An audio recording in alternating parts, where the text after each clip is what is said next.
Hello, hello, hello! Good day mga people! Samahan niyo ako for today's video. Thank you so much! Ampingan tanan! Another day, another upload mga people! Sabado flashback, it's Alternative Learning System Day!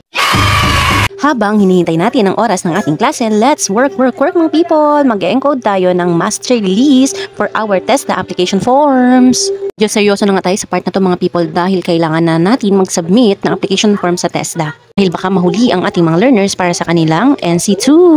Kaya we need to submit it ASAP na talaga mga people. Kaya kailangang magdoble trabaho si teacher para naman makabot tayo sa oras. It's food bro time, specialized subject ng ating Alternative Learning System Grade 11 classes. Share ko lang mga people, alam nyo ba sa mga oras na to, 6 na estudyante lang po ang tinuturuan ko. Bakit? As you know, Alternative Learning System ay mga estudyante na nagtatrabaho, working student.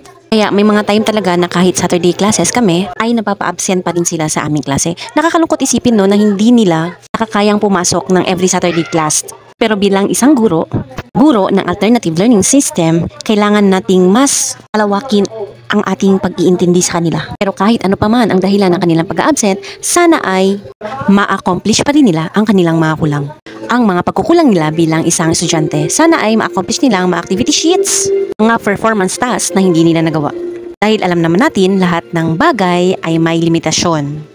Pwedeng intindihin, pero may kaakibat na tamang consequences. A few moments later. After lunch na nga to mga people, let's iglip a moment. Tayo ay magbe-break time mga people at iiglip ng saglit para naman magkaroon ng another energy for the day. Kasi marami pa tayong i-encode na master list for the test application form. After ng iglip session, let's work again mga people. Sayang oras. Mga oras na to, nagdidikit nga tayo ng mga pictures mga people dahil ang ibang estudyante ay hindi nakapag-provide ng kanilang picture. Kaya medyo naging mapait tayo sa part na to. Pinicturean natin sila at tayo na ang nagprint ng kanilang picture para naman masubmit na natin ang ating application form. Kasi nakakainis na tong mga estudyante na to. Hindi nagsasubmit ng picture mga people. Kasi nga may reason nga naman sila. Mahal daw po ang magpa-picture lalo na sa labas. Kaya sabi ni Kim Chu, bawal lumabas. Dito na lang sa loob. Libre lang po ang picture mga people ha. Maraming salamat sa sponsor ng photo paper. Kaya napalibre ang ibang estudyante sa ating picture. Thanks so much. Eventually. Yes, it's uwian time mga people. Nagpasundo na nga tayo kay Chef Bray and going na siya here sa school.